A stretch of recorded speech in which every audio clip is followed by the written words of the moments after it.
Hey there, welcome back to PowerStroke Maintenance. Today I'm going to do my monthly truck update. It's hard to believe it's already August, but this is going to be a quick one because there aren't a whole lot of updates except for the miles I've driven, which have been a lot. 112,100 miles on the dot. So since last month, I have driven about 8,000 miles. And this road trip I've been on, I left July 26th and I'm due to arrive back in Denver on August 30th. And so I will have been on the road for almost 5 weeks, more like a month.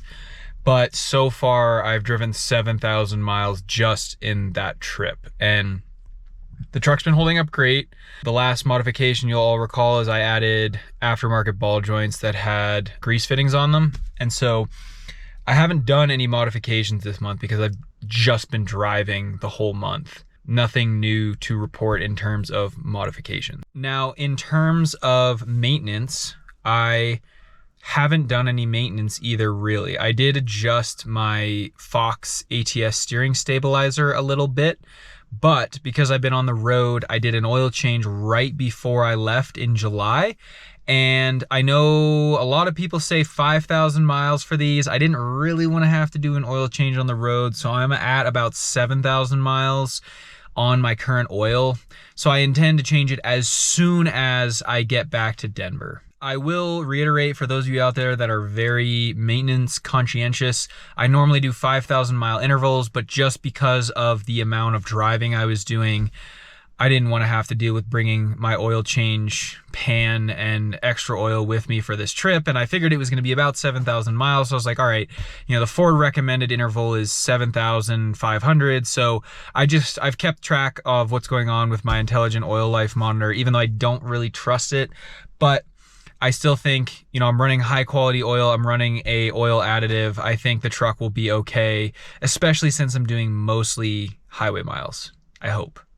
All right, and just so you guys know I'm not bluffing, this is the trip I set when I left Denver in July. It was late July, but in the last month I've done 7,842 miles and about 164 hours of operating time. So definitely put this thing through its paces. I've run the truck hard on the highway.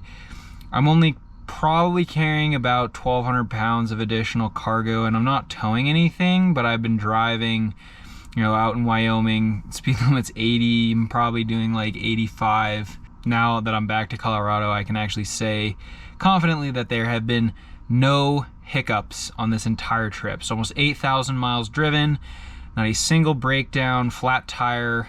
Really the only issue is that I was freaking out about how loose my steering was, but other than that, zero issues in almost 8,000 miles of driving. So that is my update for this month. Lots of miles. I'm sure you all did see my update last week where I also talked about the loose steering issue. I apologize if I wasn't clear. I do understand that solid axle trucks will not steer like a vehicle with independent front suspension.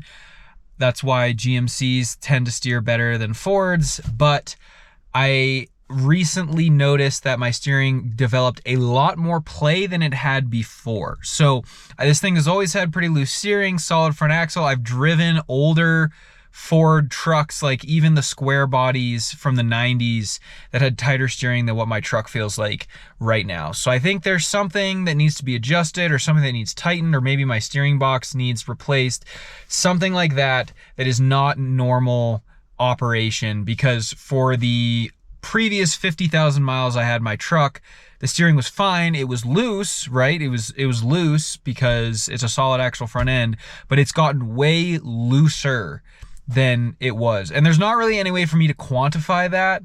I can't, there's no like way I can be like, now I have to turn the steering wheel like 2 more inches than I did before. And for some people, hey, maybe you wouldn't notice and maybe you don't care about that, but because I drive so much, it just drives me bonkers. And so I'm going to try to fix it. but I'll keep you guys updated. This has been the August truck update here on PowerStroke Maintenance. Thank you for watching. I do videos every Wednesdays, and I look forward to seeing you back here on the channel. If you have any questions about my truck or issues I've had or maintenance I do, drop them below and I'll make sure to get back to you. Thank you for watching, and we'll see you next time. Cheers.